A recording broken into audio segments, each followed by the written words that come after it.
¿Te has preguntado alguna vez cuál es la verdadera raíz de las tensiones constantes que vemos en Medio Oriente? ¿Por qué existe esta aparente imposibilidad de encontrar la paz entre pueblos que comparten tanto en común? La respuesta te va a sorprender, porque no se encuentra en los noticieros modernos ni en los análisis políticos contemporáneos. El secreto está oculto en las páginas más antiguas de la humanidad, en una historia que comenzó hace más de 4000 años. No olvides suscribirte al canal y activar la campanita para no perderte contenido como este que te ayuda a entender el mundo desde una perspectiva completamente diferente. Todo inicia con dos figuras centrales que cambiaron el curso de la historia mundial: Isaac e Ismael, dos hermanos que nacieron en circunstancias extraordinarias y cuyo destino marcaría para siempre el futuro de millones de personas. Estos no son personajes de ficción, sino los ancestros fundamentales de dos de las civilizaciones más influyentes de la historia humana. Isaac se convirtió en el patriarca indiscutible del pueblo hebreo, mientras que Ismael se transformó en el padre espiritual de las naciones árabes y posteriormente del mundo islámico en su totalidad. La similitud entre los eventos narrados en textos milenarios y los conflictos que observamos en nuestros días es absolutamente escalofriante. Es como si estuviéramos presenciando la repetición exacta de un patrón que fue establecido en la antigüedad. Sin embargo, estos textos sagrados no solamente nos proporcionan una explicación detallada del origen del conflicto, sino que también nos revelan algo aún más fascinante: el desenlace final de esta confrontación que ha durado milenios. Existe un momento específico en las Escrituras donde estos dos hermanos, después de décadas de separación y hostilidad, finalmente se reencuentran en una escena de reconciliación profundamente emotiva. Los sabios y eruditos religiosos han interpretado este episodio como una profecía literal que predice exactamente cómo concluirá este conflicto aparentemente interminable. Pero ¿conoces realmente todos los detalles de cómo terminará esta historia según las predicciones bíblicas más precisas? El método profético, que predice el futuro. Para comprender completamente la magnitud de estas predicciones, necesitamos familiarizarnos con una metodología interpretativa judía extraordinariamente antigua, conocida como Maaseh Avot Siman Lebanim. Esta expresión hebrea se traduce literalmente como las acciones realizadas por los padres funcionan como señales proféticas inequívocas para el comportamiento futuro de los hijos. En términos más sencillos, esto significa que la vida completa de estos patriarcas ancestrales no constituye simplemente un registro histórico del pasado, sino que funciona como un mapa detallado que predice con precisión asombrosa el futuro de todas sus generaciones descendientes. Esta no es una idea exclusivamente judía. El cristianismo desarrolló un concepto interpretativo muy similar conocido como tipología bíblica, una herramienta hermenéutica que fue utilizada extensivamente por el apóstol Pablo y otros escritores del Nuevo Testamento para desentrañar los misterios del futuro basándose en los patrones establecidos en el Antiguo Testamento. Esta metodología permite identificar conexiones proféticas que de otra manera permanecerían completamente ocultas. Durante siglos, los grandes eruditos y sabios han aplicado meticulosamente estos dos métodos interpretativos para analizar y explicar la naturaleza del conflicto persistente entre Israel y las naciones musulmanas circundantes. Los resultados de estos análisis han sido absolutamente asombrosos y revelan patrones que se repiten con una precisión que desafía toda explicación racional. La importancia de comprender estos patrones no puede ser subestimada. Isaac y su madre Sara funcionan como los representantes simbólicos del pueblo de Israel en su totalidad, mientras que según las tradiciones islámicas más auténticas, Ismael y su madre Agar representan de manera inequívoca al conjunto de pueblos musulmanes. Cuando los textos bíblicos se examinan cuidadosamente desde esta perspectiva profética específica, cada detalle encaja de manera absolutamente perfecta, como las piezas de un rompecabezas cósmico que finalmente encuentra su lugar correcto. La promesa divina y el problema humano. La historia completa comienza con una promesa extraordinaria que Dios le hace directamente a Abraham, una bendición que transformaría para siempre el destino de la humanidad. Las palabras exactas fueron: haré de ti una nación grande y poderosa, y a través de ti serán bendecidas todas las familias y pueblos de la tierra entera. Esta no era una promesa ordinaria, sino un pacto cósmico que establecería el curso de la historia mundial. Sin embargo, existía un obstáculo aparentemente insuperable que parecía hacer imposible el cumplimiento de esta promesa divina. Sarai, la esposa amada de Abraham, era completamente estéril y había perdido toda esperanza de concebir. En la cultura del Medio Oriente antiguo, la capacidad de una mujer para dar hijos no era simplemente una bendición personal, sino que determinaba completamente su valor social, su dignidad dentro de la comunidad y su propósito fundamental en la vida. Para Sarai, esta esterilidad representaba mucho más que una tristeza personal. Era una fuente constante de vergüenza pública, humillación social y dolor emocional indescriptible. Cada día que pasaba sin un hijo era un recordatorio cruel de su aparente fracaso como mujer y como esposa. La sociedad la veía con lástima. Las otras mujeres susurraban a sus espaldas y ella misma se sentía como una carga para su esposo. Más adelante en la narrativa, Dios transformaría el nombre de Sarai a Sara, que significa princesa o mujer noble. Pero en ese momento de su vida, ese título le parecía una broma cruel del destino. ¿Cómo podía considerarse una princesa cuando era incapaz de cumplir con la función más básica que se esperaba de ella? ¿Cómo podía darle un heredero legítimo a Abraham si su vientre permanecía cerrado año tras año? El tiempo continuó su marcha implacable. Y cuando ambos esposos llegaron a una edad avanzada, la promesa divina de descendencia parecía cada vez más imposible desde cualquier perspectiva humana. Los años de juventud habían quedado atrás, las esperanzas se habían desvanecido gradualmente, y la realidad biológica parecía haber sellado definitivamente su destino sin hijos. La solución desesperada y sus consecuencias inesperadas. Fue en este momento de desesperación absoluta cuando Sara tomó una decisión que cambiaría para siempre el curso de la historia mundial. La desesperación la llevó a proponer una solución que, aunque era completamente aceptable según las costumbres culturales de la época, introduciría elementos de conflicto que perdurarían por milenios. Con el corazón partido pero decidida a encontrar una manera de cumplir la promesa divina, Sara se acercó a su esposo y le dijo: «Ya puedes ver claramente que Jehová me ha hecho estéril y ha cerrado mi vientre. Te ruego encarecidamente que te acerques a mi sierva Agar y tengas un hijo con ella». Esta propuesta representaba un acto de profunda desesperación, pero también de sacrificio personal extraordinario. Sara le entregó formalmente a su sierva egipcia Agar para que Abraham pudiera tener un heredero a través de ella. Según las leyes y costumbres de esa época, cualquier hijo nacido de esta unión sería considerado legalmente como hijo de Sara, resolviendo así el problema de la herencia y la continuación del linaje.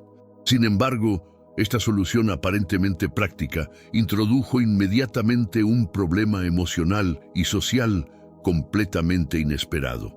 Tan pronto como Agar quedó embarazada, la dinámica de poder en el hogar cambió drásticamente. Agar, que hasta ese momento había sido simplemente una sierva, comenzó a sentirse superior a su ama debido a su capacidad de concebir. Sara, que ya se sentía inferior debido a su esterilidad, comenzó a experimentar celos intensos y resentimiento profundo. Su reacción fue tratar a Agar con una dureza que se volvió insoportable. La tensión en el hogar se volvió tan intensa que Agar, a pesar de estar embarazada y vulnerable, tomó la decisión desesperada de huir al desierto. El encuentro divino en el desierto embarazada, humillada y completamente sola, Agar se encontró vagando por la inmensidad del desierto, un lugar que en el mundo antiguo representaba la muerte segura. Su futuro parecía absolutamente incierto y las posibilidades de supervivencia eran prácticamente nulas. Estaba lejos de cualquier civilización, sin recursos, sin protección y cargando en su vientre a un niño que podría nunca llegar a nacer. Pero en el momento de mayor desesperación y cuando parecía que todo estaba perdido, ocurrió algo absolutamente extraordinario.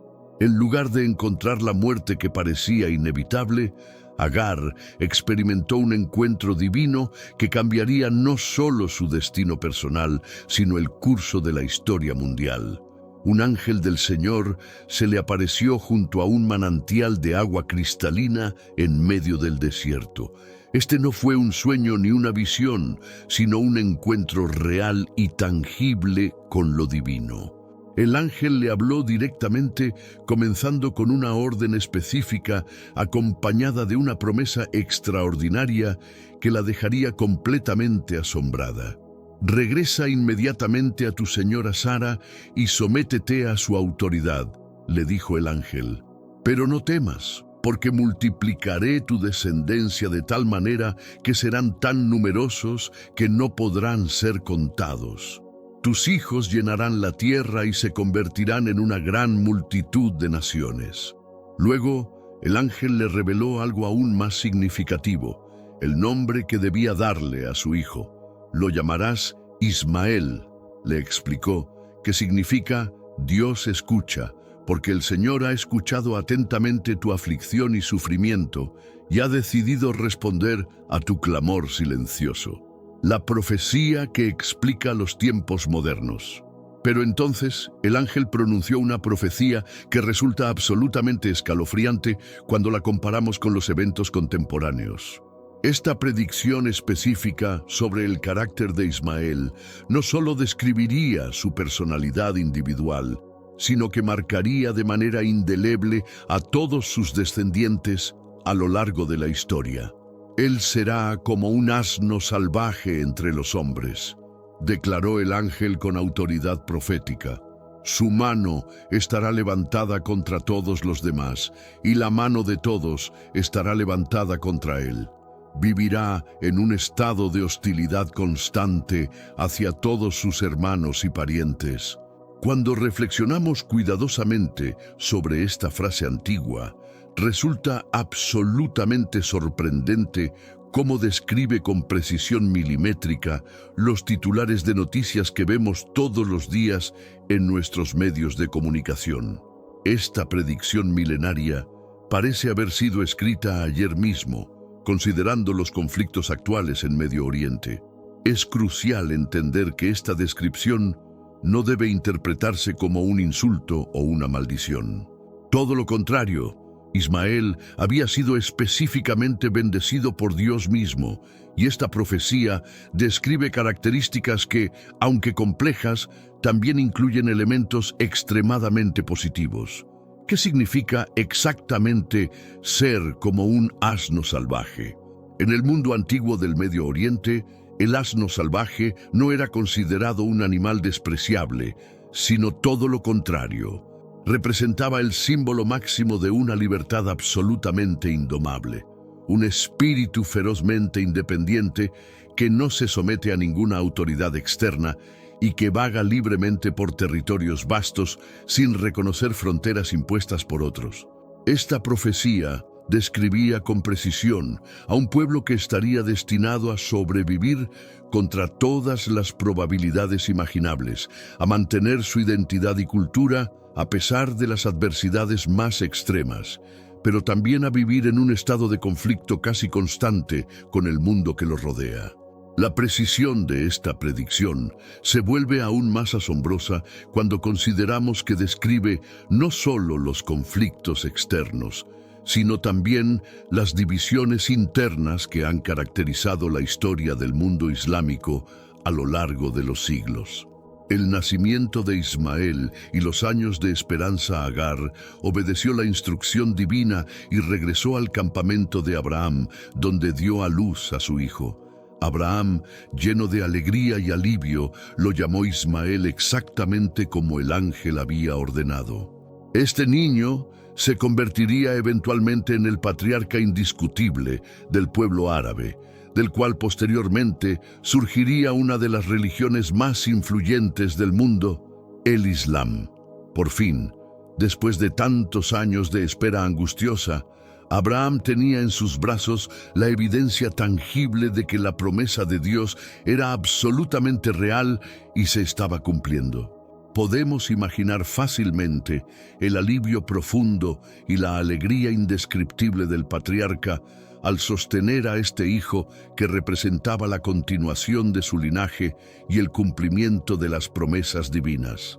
Durante 13 años largos e importantes, Ismael fue el único hijo de Abraham, su primogénito amado, el centro absoluto de su mundo y el heredero incuestionable de todos sus planes y esperanzas. En este niño, Abraham podía visualizar claramente el futuro de una nación poderosa que se extendería por territorios vastos y tendría influencia mundial. La profecía había descrito a Ismael como un asno salvaje, y esta característica de espíritu ferozmente independiente y difícil de domesticar se manifestaba incluso desde su infancia. En los tiempos modernos, muchos observadores identifican este mismo rasgo en el orgullo nacional inquebrantable y la resiliencia extraordinaria que caracteriza a las naciones árabes contemporáneas. Sin embargo, la profecía tenía dos aspectos claramente definidos, uno positivo y otro problemático. Junto con la bendición de independencia y fortaleza, también venía la advertencia profética de que su mano estará contra todos y la mano de todos contra él. Esta predicción de conflicto perpetuo se refleja de manera dolorosamente precisa en dos frentes que podemos observar claramente en la actualidad: los conflictos internos, la división entre hermanos. La profecía no se limitaba únicamente a describir enemistades con grupos externos o naciones extranjeras. De manera muy específica, también predecía divisiones profundas y conflictos internos dentro del mismo pueblo. La historia del mundo islámico ha estado marcada de manera indeleble por divisiones sectarias profundas, más notablemente la separación histórica entre las ramas suní y chií, que continúa hasta nuestros días. Los conflictos modernos, como los que vemos en Siria, Yemen, Irak y otros países musulmanes, constituyen ejemplos trágicos, pero precisos, de esta antigua predicción sobre la lucha constante entre hermanos. Estos no son simplemente conflictos políticos contemporáneos, sino el eco milenario de la advertencia profética de que la hostilidad de Ismael se dirigiría no solo contra enemigos externos, sino también contra todos, incluyendo específicamente a los suyos propios. Esta dimensión interna del conflicto profetizado ayuda a explicar por qué, incluso en ausencia de presiones externas, las naciones de tradición islámica han experimentado históricamente dificultades para mantener unidad política y religiosa a largo plazo. Es como si existiera una tendencia inherente hacia la fragmentación y el conflicto que va más allá de las circunstancias políticas específicas de cada época. El nacimiento de Isaac, el momento que cambió todo. Habían transcurrido muchos años desde el nacimiento de Ismael y Sara había llegado a los 90 años de edad. A esa altura de su vida, había perdido completamente toda esperanza en la promesa divina de tener hijos propios. Se había resignado mental y emocionalmente a la idea de que su legado familiar vendría exclusivamente a través de Ismael, el hijo de su sierva. En su corazón, Sara sentía una profunda tristeza porque creía que Dios la había abandonado definitivamente. Los años habían pasado, su cuerpo había envejecido más allá de cualquier posibilidad biológica de concepción, y parecía que su papel en la historia sagrada había terminado antes de empezar verdaderamente. Pero de repente, en un día que comenzó como cualquier otro, aparecieron 3 visitantes completamente misteriosos en la tienda de Abraham. Estos no eran viajeros ordinarios, y su presencia irradiaba una autoridad y dignidad que inmediatamente llamó la atención del patriarca. Mientras Abraham, que ya tenía 99 años de edad, les ofrecía la hospitalidad tradicional de la cultura beduina, uno de estos visitantes le dio una noticia que cambiaría para siempre el curso de la historia mundial. De cierto volveré a visitarte exactamente en esta época el próximo año, declaró el visitante con autoridad incuestionable. Y para entonces, Sara, tu esposa, ya habrá dado a luz a un hijo varón. Sara, que estaba escuchando esta conversación desde el interior de la tienda, no pudo contener una reacción que reveló el estado de su corazón. Se rió, pero no era una risa de alegría anticipada o de fe esperanzada. Era una risa amarga de incredulidad absoluta, mezclada con dolor y desilusión acumulados durante décadas de esperanza frustrada. Esta no era la risa de alguien que se atreve a soñar nuevamente, sino la risa defensiva de alguien que ha sido herido tantas veces que ya no puede permitirse el lujo de tener esperanza. Ya no se atrevía a creer que algo así pudiera ser posible, porque el dolor de otra desilusión sería simplemente insoportable. La respuesta emocional de Abraham. La reacción de Abraham, cuando Dios le confirmó personalmente que el pacto se cumpliría a través de este nuevo hijo, fue igualmente sorprendente y reveladora del carácter del patriarca.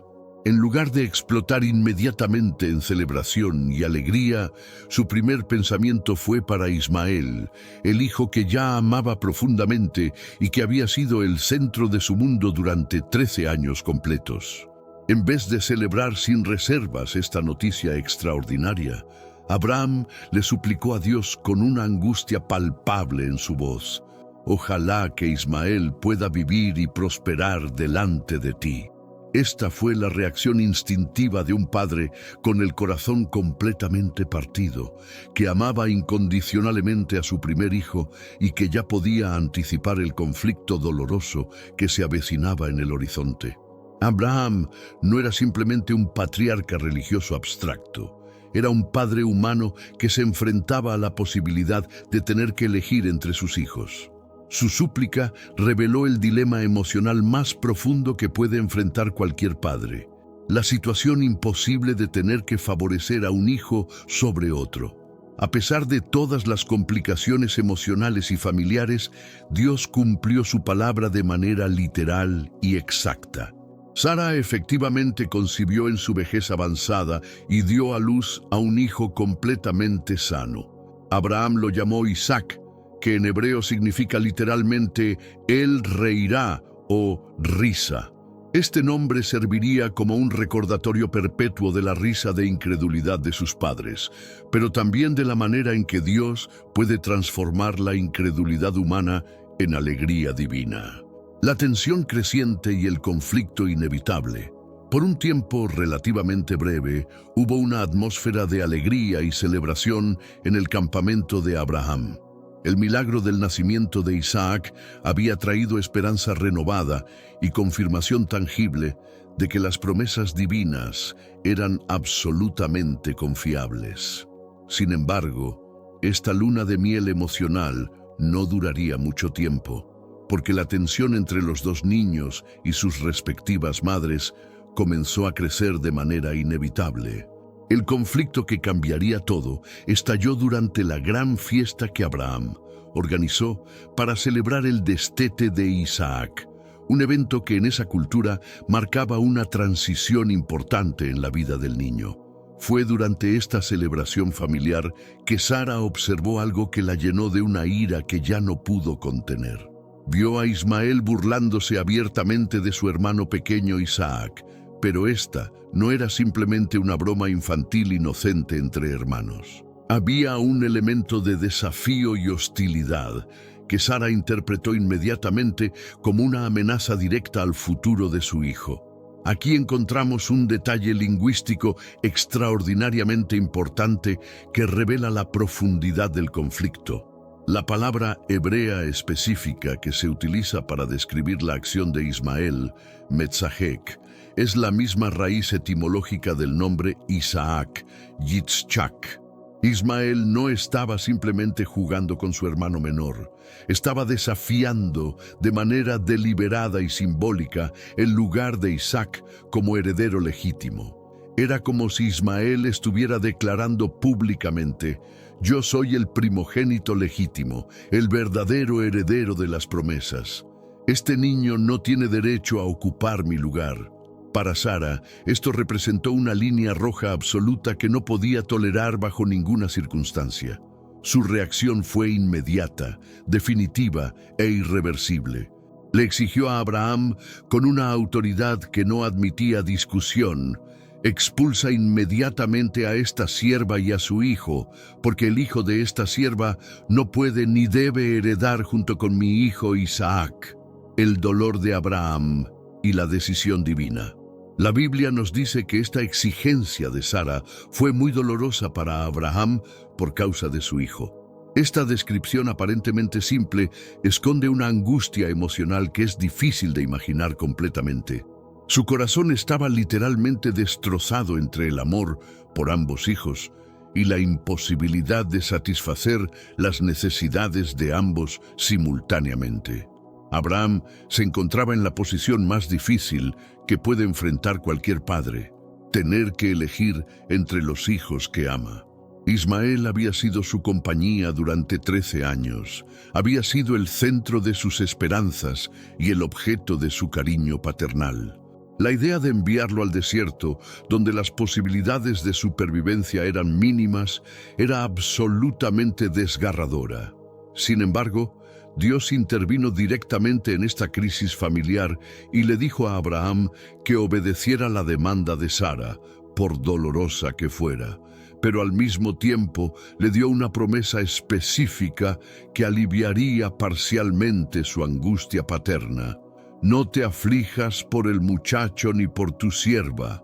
Haré de Ismael una gran nación, porque también él es tu descendencia. Aún con el corazón destrozado pero confiando en la promesa divina, Abraham obedeció. A la mañana siguiente, con lágrimas en los ojos, les dio pan y agua a Agar y a Ismael y los envió al desierto. Esa despedida representó mucho más que una separación física. Fue la confirmación definitiva del inicio de una brecha espiritual y emocional que perduraría por milenios. El paralelismo con los tiempos modernos. El dolor de Abraham al tener que echar a su hijo Ismael constituye un reflejo profético de las heridas históricas que ambos pueblos, judíos y musulmanes, continúan arrastrando en la actualidad. Para muchos países musulmanes y específicamente para el pueblo palestino, la creación del Estado de Israel en 1948 y el consecuente desplazamiento de poblaciones árabes fue percibido como una catástrofe de proporciones históricas. Se refieren a estos eventos usando el término árabe Nakba, que significa literalmente catástrofe o desastre.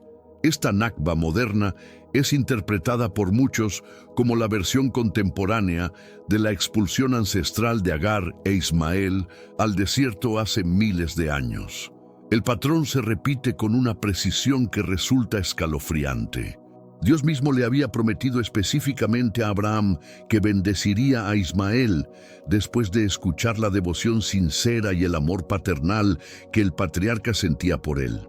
Ismael había crecido durante 13 años con la expectativa natural de ser el heredero único de todas las promesas y bendiciones familiares.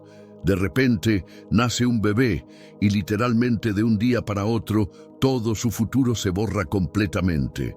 El nacimiento de Isaac no significaba simplemente compartir la herencia familiar de manera equitativa. Para Ismael significaba perder absolutamente todo lo que había considerado como suyo por derecho propio: la identidad y la existencia, más que simples celos. Aquí no estamos hablando de simples celos fraternales ordinarios como los que pueden existir en cualquier familia normal. Para Ismael, la existencia misma de Isaac representaba una anulación completa de su propia identidad, de su propósito en la vida y de su lugar en la historia sagrada. Esta dinámica tiene un paralelismo asombroso con los conflictos actuales. Para muchos en el mundo musulmán, la existencia del Estado de Israel es interpretada como una anulación directa de la identidad musulmana de toda la región circundante. No es simplemente una cuestión de territorio disputado, es una cuestión existencial de identidad y propósito histórico. La exigencia original de Sara, ese hijo no puede heredar junto al mío, resuena de manera inquietante en los discursos políticos más radicales de nuestros tiempos. Por ejemplo, cuando los líderes de ciertos países como Irán llaman abiertamente a la destrucción completa de Israel, están esencialmente repitiendo el mismo patrón emocional y la misma demanda excluyente. Existe un texto específico que es citado frecuentemente en documentos oficiales de algunas organizaciones, un dicho atribuido al profeta Mahoma que contiene un llamado explícito a la violencia. Este hadiz afirma de manera literal: no llegará la hora final hasta que los musulmanes combatan contra los judíos y los eliminen completamente. Los judíos intentarán esconderse detrás de las rocas y los árboles, pero estas rocas y árboles dirán: «Oh musulmán, hay un judío escondido detrás de mí. Ven y elimínalo». Sin embargo, este mismo hadiz tiene una continuación que resulta aún más reveladora y que a menudo es pasada por alto en las discusiones públicas. El texto añade específicamente que todas las rocas y árboles delatarán a los judíos, con la única excepción del árbol de espino negro. La tradición islámica asocia el espino negro con un árbol que es considerado como judío en su naturaleza.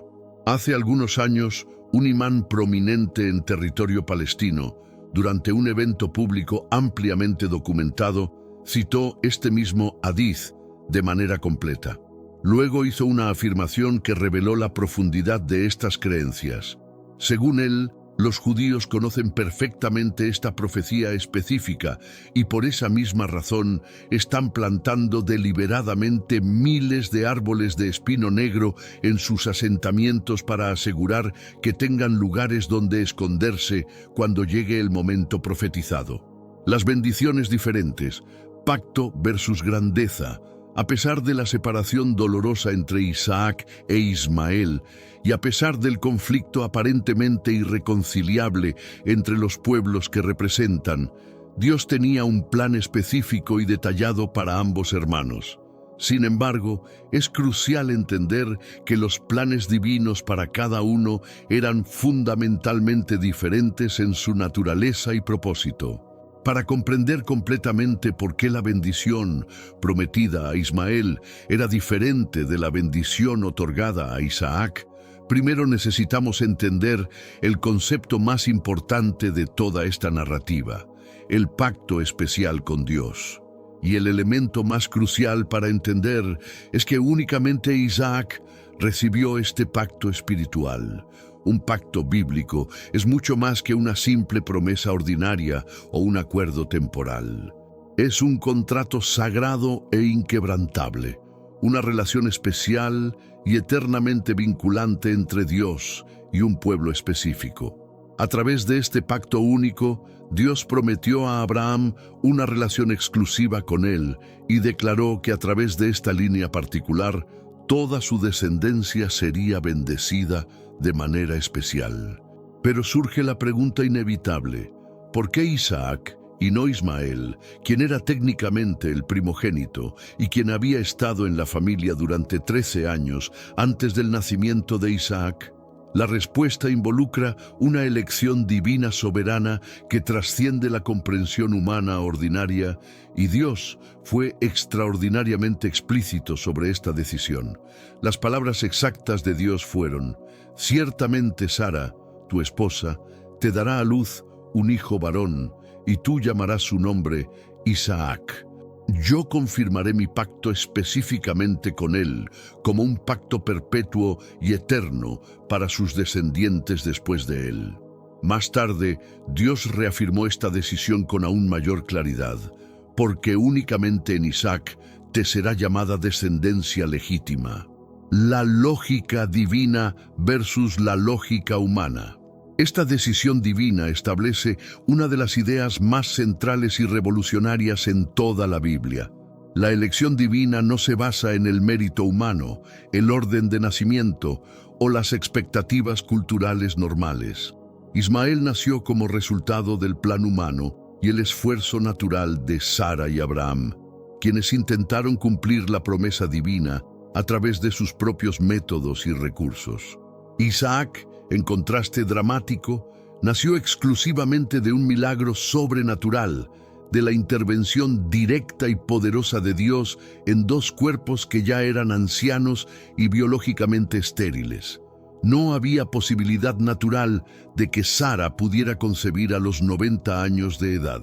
Su embarazo fue un acto puramente divino que desafió todas las leyes naturales. El pacto espiritual se vincula específicamente al milagro sobrenatural, no al plan o esfuerzo humano. Esta distinción fundamental establece un principio que se repetirá a lo largo de toda la historia bíblica. Dios escoge según sus propios criterios divinos, no según las expectativas o merecimientos humanos. Ismael recibe una bendición extraordinaria de grandeza y poder en el mundo material y físico. Isaac, por otro lado, recibe el pacto sagrado de ser parte integral de la historia espiritual y redentora de Dios. Esta diferencia no implica que uno sea superior al otro en términos de valor humano, sino que cada uno tiene un papel distinto en el plan divino general: la identidad del pueblo elegido. El concepto de ser el pueblo del pacto y el pueblo elegido ha constituido el núcleo absoluto de la identidad judía a lo largo de toda su historia milenaria. Esta idea ha sido simultáneamente la fuente de su orgullo nacional, el motivo de su supervivencia extraordinaria como pueblo a pesar de persecuciones constantes y, paradójicamente, una de las principales causas de conflicto con un mundo que frecuentemente rechaza o resiente esta afirmación especial. Esta elección divina ha permitido al pueblo judío mantener su identidad única a través de exilios, diásporas, persecuciones e intentos de asimilación forzada durante más de 2000 años. Es un fenómeno sociológico e histórico que no tiene paralelo en ninguna otra cultura o civilización conocida. Sin embargo, Dios dejó absolutamente claro que aunque Ismael no era el hijo del pacto espiritual, definitivamente no estaba fuera de su cuidado, protección y bendición divina. Antes de la expulsión dolorosa del campamento, cuando Abraham rogó desesperadamente por el bienestar de su primer hijo, Dios le respondió directamente con una promesa de grandeza material que sería igualmente impresionante. La promesa específica para Ismael. Las palabras exactas de Dios concerniente a Ismael fueron: «En cuanto a Ismael, también te he escuchado atentamente. Te aseguro que lo bendeciré abundantemente, lo haré extraordinariamente fructífero y multiplicaré su descendencia enormemente. Él engendrará 12 príncipes poderosos, y yo haré de él una gran nación influyente. Esta promesa se cumplió de manera absolutamente dramática y visible en el desierto, precisamente después de que Agar e Ismael fueran expulsados del campamento seguro de Abraham. Cuando madre e hijo estaban literalmente a punto de morir de sed bajo el sol implacable del desierto, un ángel de Dios intervino de manera milagrosa para salvar sus vidas. No solamente les mostró un pozo de agua cristalina para salvar sus vidas inmediatamente, sino que también repitió y confirmó la bendición divina con palabras de gran consolación. No temas en absoluto, porque Dios ha escuchado claramente la voz del muchacho donde se encuentra. Levántate, toma al joven y sosténlo firmemente con tu mano, porque ciertamente yo haré de él una gran nación poderosa. Dos tipos de bendición, material versus espiritual. La bendición específica de Ismael es fundamentalmente una bendición de grandeza terrenal, poder político, influencia mundial y prosperidad material. Mientras que a Isaac se le promete un pacto espiritual que trasciende las realidades temporales, a Ismael se le promete poder tangible, descendencia numerosa y control territorial extenso. La promesa incluye específicamente que sería el padre de 12 príncipes, un paralelo intrigante a los 12 hijos de Jacob, más tarde llamado Israel, quienes formarían las 12 tribus históricas de Israel. Esta similitud numérica no es coincidental, sino que sugiere un plan divino que proporciona estructura y equilibrio a ambas líneas familiares. Muchos eruditos e historiadores ven el cumplimiento histórico de esta promesa en el surgimiento extraordinario y la expansión geográfica impresionante de los pueblos árabes a lo largo de los siglos. Los árabes han desarrollado imperios vastos que se extendieron desde España hasta Asia Central. Han creado una cultura rica y sofisticada que influyó profundamente en la filosofía, la ciencia y las artes, y han ejercido una influencia global enorme que continúa hasta nuestros días. Si este análisis te está ayudando a entender estos conflictos desde una perspectiva completamente nueva, no olvides darle like al video y suscribirte al canal para más contenido que conecta la historia antigua con los eventos actuales. La batalla por la narrativa, Torá versus Corán. Algo absolutamente fascinante y revelador es que el Corán y la Torá presentan versiones significativamente diferentes de ciertos eventos cruciales en la vida de Abraham. La disputa entre los hijos de Abraham no terminó con su separación física, continuó y se intensificó en las páginas de los textos sagrados posteriores, convirtiéndose en una batalla teológica por determinar quién cuenta la versión verdadera y autorizada de la historia de Dios. El Islam hace una afirmación extraordinariamente contundente y revolucionaria. Declara que los libros sagrados anteriores, incluyendo específicamente la Torá judía y los evangelios cristianos, fueron gradualmente alterados, modificados y corrompidos por las personas a lo largo del tiempo. Por esta razón fundamental, según la doctrina islámica, el Corán se presenta como el mensaje final, puro y completamente correcto de Dios para toda la humanidad. Esta afirmación no es un detalle teológico menor, es una declaración que cambia completamente la dinámica de autoridad religiosa y legitimidad espiritual. Si el Islam tiene razón, entonces las otras religiones abrahámicas están basadas en textos corruptos. Si las otras religiones tienen razón, entonces el Islam está haciendo afirmaciones falsas sobre la revelación divina. El sacrificio, Isaac o Ismael. En la narrativa bíblica tradicional, el evento más dramático y teológicamente significativo en la vida de Abraham es cuando Dios le ordena sacrificar a su hijo Isaac. Este episodio, conocido como el Akedah o atadura de Isaac, Representa la prueba máxima de fe y constituye un momento absolutamente central que confirma y sella el pacto divino para toda la posteridad. Sin embargo, en la tradición islámica, esta historia cambia de manera completamente radical y fundamental. Según las interpretaciones islámicas más autorizadas, el hijo que Abraham se preparó para sacrificar no fue Isaac, sino Ismael. Este no es un cambio superficial o cosmético, es una alteración que transforma completamente el significado teológico de todo el evento. ¿Cuál es la razón profunda y las implicaciones de este cambio aparentemente simple? La importancia es absolutamente crucial porque ser el hijo del sacrificio te convierte automáticamente en el heredero espiritual más importante y significativo. El hijo que estuvo dispuesto a dar su vida en obediencia a Dios se convierte en el protagonista del acto de fe más grande jamás registrado en la historia humana.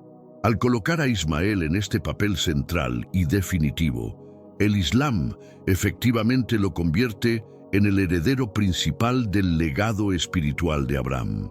Esta reinterpretación hace que la herencia espiritual más importante pase por el linaje de Ismael, del cual posteriormente desciende el profeta Mahoma, el fundador del Islam. Las implicaciones teológicas del cambio. Este no es simplemente un pequeño ajuste en los detalles históricos. Es una manera fundamental de declarar que la verdadera herencia del pacto abrahámico pertenece legítimamente a la línea de Ismael, no a la línea de Isaac. Es una reivindicación teológica que redefine completamente quién tiene el derecho legítimo de reclamar ser los verdaderos herederos espirituales de Abraham. Un detalle lingüístico fascinante es que el Corán, en su texto original, no menciona explícitamente el nombre del hijo que iba a ser sacrificado. Sin embargo, los eruditos islámicos posteriores, a través de un proceso de interpretación y tradición oral, lo identificaron específicamente como Ismael. Esta identificación no es accidental, sino que refleja una necesidad teológica de establecer la primacía espiritual de la línea ismaelita. Esta diferencia interpretativa crea una división fundamental en la comprensión de la historia sagrada. El judaísmo y el cristianismo continúan desarrollando su narrativa teológica a través de la línea de Isaac, viendo en él y sus descendientes el cumplimiento de las promesas divinas. En contraste directo, el Islam se presenta a sí mismo como una corrección necesaria y autorizada de esa historia y considera a Abraham e Ismael como los verdaderos fundadores de su lugar más sagrado, la ciudad de la Meca. La lucha por los lugares sagrados. Esta batalla teológica por determinar cuál historia es la verdadera y autorizada ha tenido consecuencias absolutamente reales, tangibles y frecuentemente violentas en el mundo físico. La disputa más visible y políticamente cargada se centra en el control de los lugares sagrados en Jerusalén, una ciudad que es santa para las tres religiones abrahámicas principales. El lugar más sagrado para el pueblo judío es indiscutiblemente el monte del templo, el sitio donde una vez se alzaron el primer y segundo templos de Jerusalén. Sin embargo, este mismo lugar es precisamente donde ahora se levantan dos de las mezquitas más importantes y veneradas del Islam, la mezquita de Al-Aqsa y la cúpula de la Roca. Es literalmente como observar una historia religiosa construida físicamente encima de otra historia religiosa. El control de este lugar específico se ha convertido en un símbolo poderoso de qué religión tiene la legitimidad histórica y el derecho divino de reclamar primacía en esta tierra sagrada. Una curiosidad arqueológica y religiosa que hace esta situación aún más intensa e históricamente cargada es lo que se encuentra exactamente debajo de la cúpula de la Roca, esa mezquita dorada icónica que domina el horizonte de Jerusalén. Allí se encuentra una formación rocosa natural, conocida específicamente como la Piedra de la Fundación. La Piedra de la Fundación. Dos historias, un lugar para la tradición judía milenaria. Esta no es una roca ordinaria o un accidente geológico. Los judíos creen firmemente que esta piedra específica es el centro espiritual absoluto de todo el mundo, el ombligo cósmico de la creación. Según sus tradiciones más antiguas, este es el lugar exacto donde Adán fue formado del polvo de la tierra, donde Abraham preparó meticulosamente el sacrificio de Isaac y donde se encontraba el Santo de Santos, el lugar más sagrado del Templo de Salomón. Para la tradición islámica, esta misma roca tiene un significado completamente diferente pero igualmente profundo. Según las creencias islámicas, esta es la piedra desde la cual el profeta Mahoma ascendió milagrosamente a los cielos durante su famoso viaje nocturno, conocido como Isra y Miraj. Es exactamente el mismo lugar físico, la misma roca de piedra, pero con dos narrativas religiosas completamente contradictorias y mutuamente excluyentes. No se trata de una historia construida encima de otra de manera complementaria. Son dos textos sagrados diferentes que chocan directamente en un solo punto geográfico específico. El Muro de los Lamentos, símbolo de esperanza y conflicto. Otra ilustración fascinante de esta superposición de narrativas religiosas es el famoso Muro de los Lamentos, uno de los sitios más fotografiados y visitados de Jerusalén. Muchas personas asumen incorrectamente que este muro es una pared sobreviviente del antiguo templo judío, pero la realidad arqueológica es más compleja. En realidad, este muro es el último muro de contención que permanecía en pie del complejo arquitectónico del Monte del Templo después de la destrucción romana. Para los judíos de todo el mundo, representa el lugar más cercano al que pueden acceder físicamente para orar hacia su antiguo lugar sagrado, funcionando como un símbolo poderoso de duelo por lo perdido y esperanza por la restauración futura. Para los musulmanes, esta misma estructura de piedra es conocida por un nombre completamente diferente: el Muro de Al-Burak, nombrado así por el corcel alado en el que, según la tradición islámica, el profeta Mahoma viajó desde la Meca hasta Jerusalén durante su viaje nocturno milagroso. Según esta narrativa, Mahoma ató a Al-Burak a este muro antes de ascender al cielo. Por esta razón fundamental, el control de Jerusalén, y específicamente del Monte del Templo, se ha convertido en una de las disputas más intractables del mundo moderno. Las partes en conflicto no están simplemente peleando por territorio ordinario o por recursos naturales, están luchando por el control simbólico de la historia sagrada misma. La escena de reconciliación, una esperanza profética. A pesar de toda esta historia compleja de conflicto, separación y narrativas contradictorias, la interpretación profética del final de este conflicto milenario no es amarga ni desesperanzada. Al contrario, aunque pueda parecer completamente imposible desde una perspectiva humana ordinaria, las Escrituras presentan una visión clara de reconciliación eventual. Después de toda la historia dolorosa de conflicto, hostilidad y separación que hemos examinado, la Biblia nos muestra una escena absolutamente sorprendente que proporciona esperanza genuina para el futuro. Cuando Abraham finalmente muere después de una vida larga y llena de experiencias extraordinarias, el texto bíblico registra algo que es fácil pasar por alto, pero que tiene implicaciones proféticas profundas. El versículo dice de manera simple pero significativa: y lo sepultaron Isaac e Ismael, sus hijos. Después de décadas de separación completa, años de silencio total y una vida vivida en mundos completamente diferentes, Isaac e Ismael se reencuentran para cumplir con el deber final de enterrar a su padre común. En ese momento sagrado y emotivo, todas las diferencias teológicas, todas las disputas sobre herencias, todos los conflictos sobre quién era el verdadero heredero, se desvanecen temporalmente.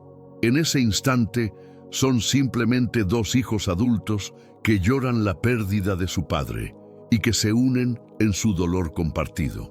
El orden de los nombres, un gesto de reconciliación, un detalle aparentemente menor, pero teológicamente significativo, según la interpretación de la tradición judía, es el orden específico en que aparecen los nombres en este versículo: Isaac e Ismael.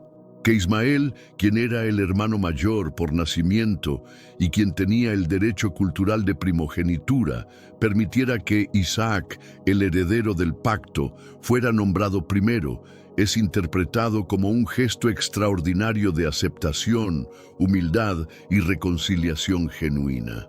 Este acto simbólico es visto por los rabinos y eruditos judíos como una señal para los hijos, una profecía encriptada de que la paz no solo es posible, sino que está destinada a ocurrir eventualmente.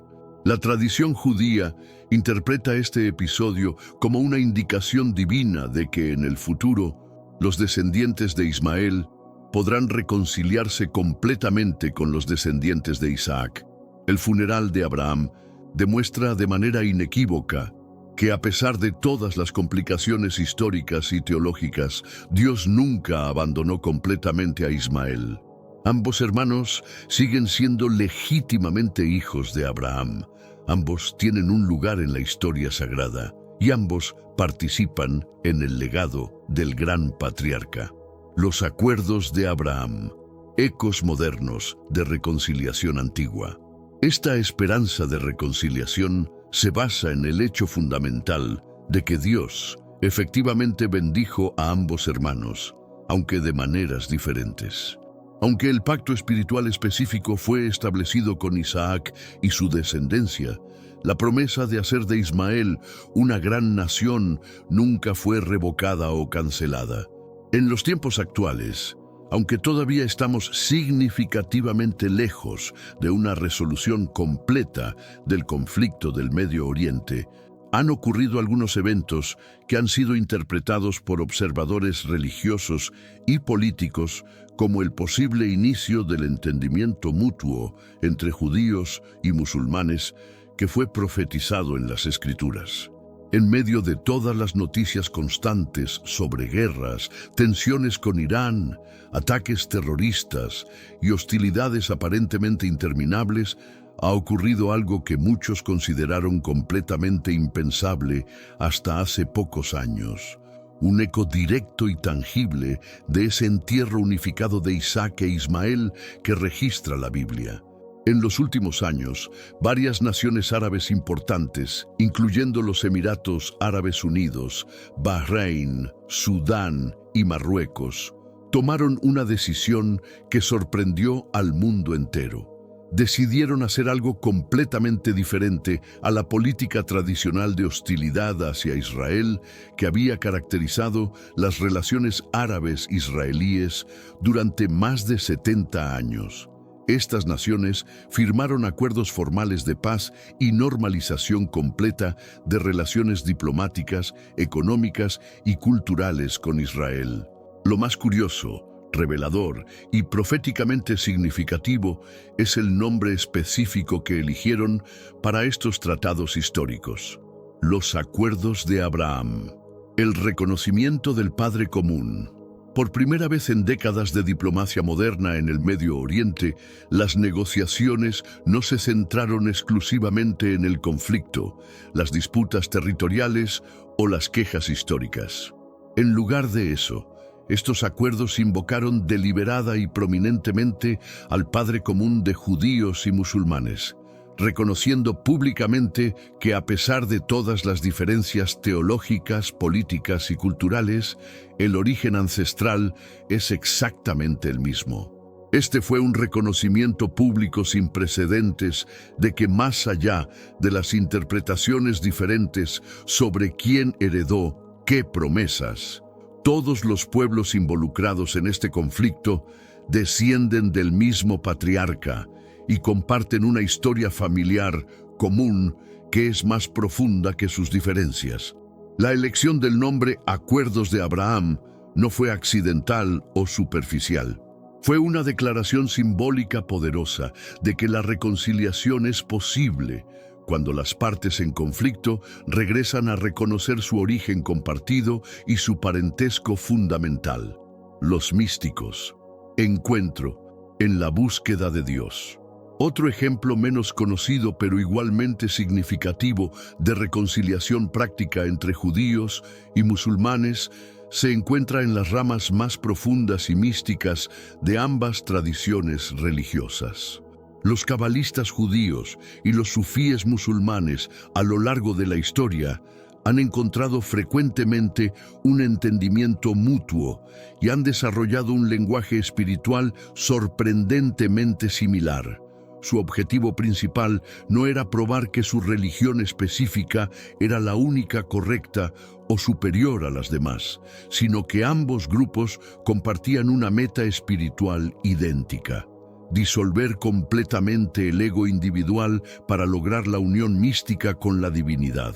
Al tener exactamente el mismo propósito espiritual fundamental, naturalmente desarrollaron y hablaron un lenguaje místico extraordinariamente parecido. Ambos sistemas místicos describen el viaje del alma humana de formas notablemente similares. Tanto la cábala judía como el sufismo islámico conceptualizan la vida como un viaje ascendente del alma que debe atravesar diferentes niveles o mundos espirituales progresivamente más elevados para acercarse gradualmente a Dios.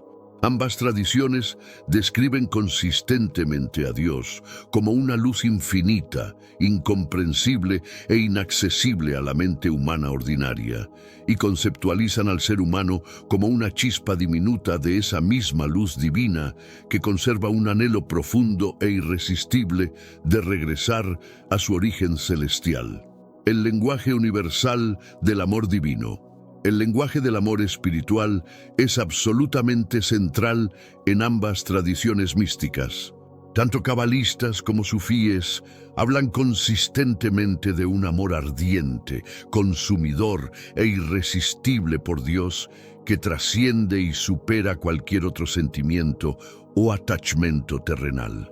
Es un amor que busca activamente la unión total y la fusión completa con lo divino. El principio común que emerge de ambas tradiciones es cristalino. Cuando la búsqueda espiritual se vuelve genuinamente personal, profunda y mística, las etiquetas externas de judío o musulmán comienzan a perder gradualmente su importancia frente a la experiencia directa y transformadora de lo sagrado.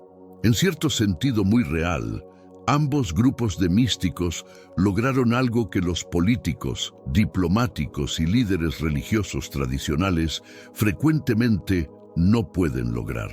Se encontraron simbólicamente en la tumba espiritual de Abraham, reconociendo honestamente que ambos estaban buscando al mismo Dios único de su ancestro común, simplemente a través de caminos y métodos diferentes. La tercera vía. La solución cristiana. Si judíos y musulmanes tienen tanto en común, tanto histórica como espiritualmente, ¿cómo es posible que hayan tenido tantos conflictos devastadores y aparentemente irreconciliables a lo largo de toda la historia conocida? La respuesta, según la perspectiva bíblica que hemos estado explorando, se encuentra en el principio profético que mencionamos al principio. El eco de las acciones de los padres repercute inevitablemente en las acciones de los hijos.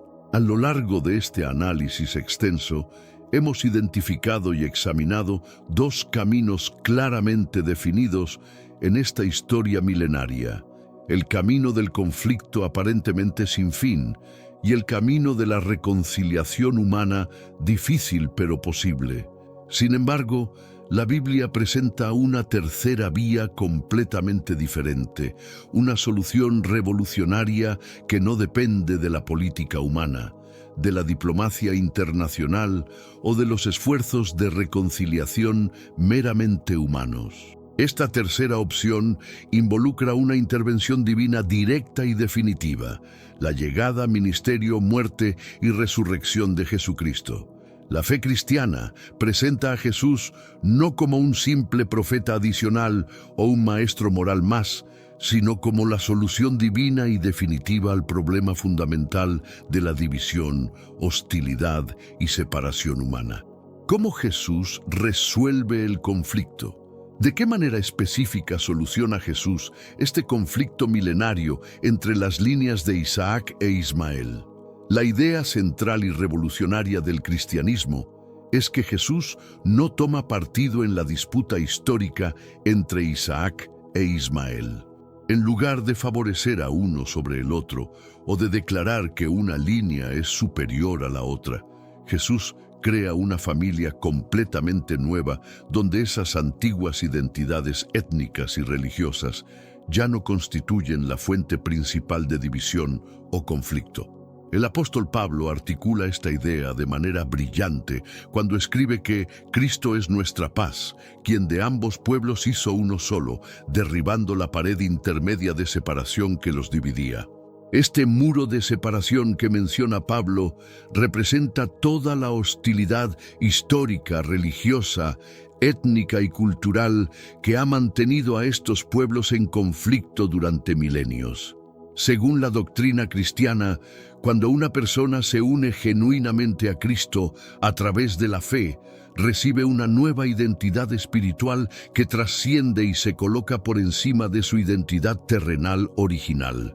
Ya no es primariamente judío o árabe, descendiente de Isaac o de Ismael, sino que se convierte en parte de una nueva familia espiritual que incluye a personas de todas las nacionalidades, etnias y trasfondos.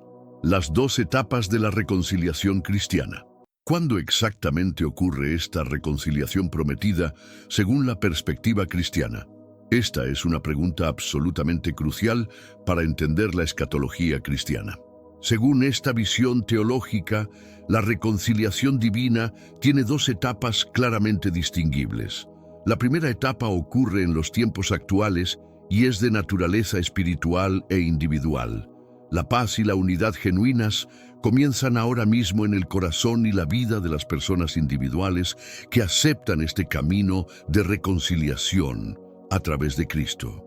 Esta reconciliación se manifiesta tangiblemente en las comunidades cristianas, donde creyentes de origen árabe y judío, a pesar del conflicto político que los rodea en el mundo exterior, ya viven como hermanos genuinos en la fe, demostrando prácticamente que es posible superar completamente la división ancestral.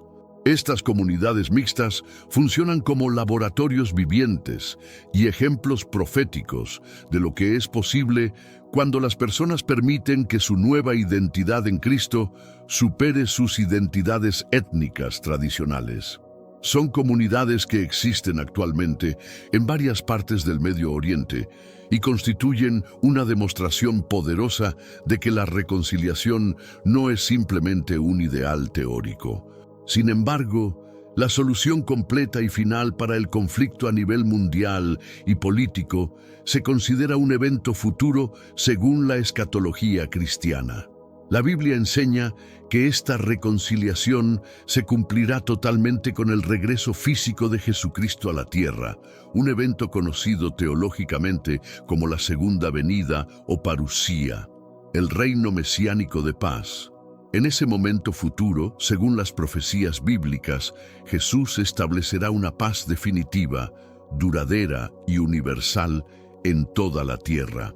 Esta no será una paz política temporal o un acuerdo diplomático frágil, sino una transformación fundamental de la naturaleza humana y de las relaciones internacionales. ¿Cómo logrará Jesús esta paz universal según las Escrituras? La Biblia explica que esta paz se logra mediante la creación de una nueva humanidad completamente transformada. El apóstol Pablo, en un pasaje que refleja directamente la idea de derribar muros de hostilidad, explica que Cristo vino específicamente para abolir las enemistades y crear en sí mismo de los dos pueblos hostiles un solo y nuevo hombre, estableciendo así la paz genuina.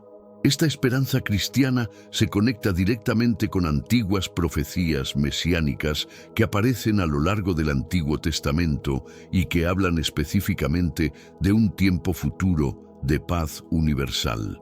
Una de las más famosas declara que en el reino mesiánico el lobo morará pacíficamente con el cordero, el leopardo se acostará con el cabrito, y no harán mal ni destruirán en todo mi santo monte.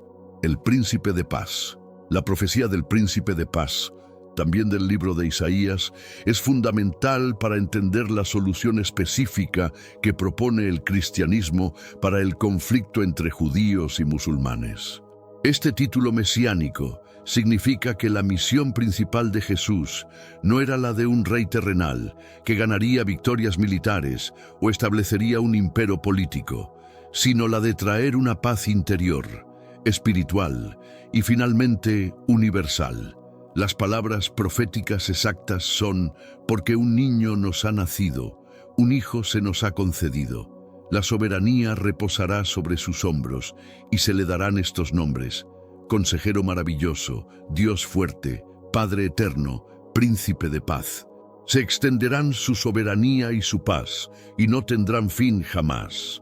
Para romper definitivamente el ciclo aparentemente interminable de odio y venganza que comenzó con la separación de Ismael e Isaac, Jesús introduce un principio que constituye una auténtica revolución espiritual. Una idea que va completamente en contra de la lógica natural, tanto judía como musulmana, como de cualquier sistema humano de justicia. Este principio revolucionario se resume en las palabras de Jesús: amad a vuestros enemigos, bendecid a los que os maldicen, haced el bien a los que os aborrecen, y orad por los que os ultrajan y os persiguen. ¿Qué camino elegirán finalmente los hijos modernos de Abraham? ¿Continuarán en el desierto interminable de la hostilidad mutua, repitiendo para siempre los patrones de conflicto establecidos por sus ancestros? ¿O encontrarán el camino hacia la unidad y reconciliación que fue demostrada simbólicamente cuando Isaac e Ismael se reunieron ante la tumba de su padre común? La historia continúa escribiéndose cada día, y cada generación debe tomar esta decisión fundamental. Los eventos actuales sugieren que estamos en un momento crucial, donde todas estas fuerzas históricas, proféticas y espirituales están convergiendo de maneras que nuestros ancestros solo pudieron imaginar. ¿Qué opinas tú sobre estas interpretaciones proféticas? ¿Crees que estamos presenciando el cumplimiento de predicciones milenarias? ¿Cuál de estos caminos crees que prevalecerá finalmente? Deja tu opinión en los comentarios y mantengamos esta conversación importante. No olvides suscribirte al canal para más análisis profundos que conectan la historia antigua con los eventos actuales que están moldeando nuestro mundo.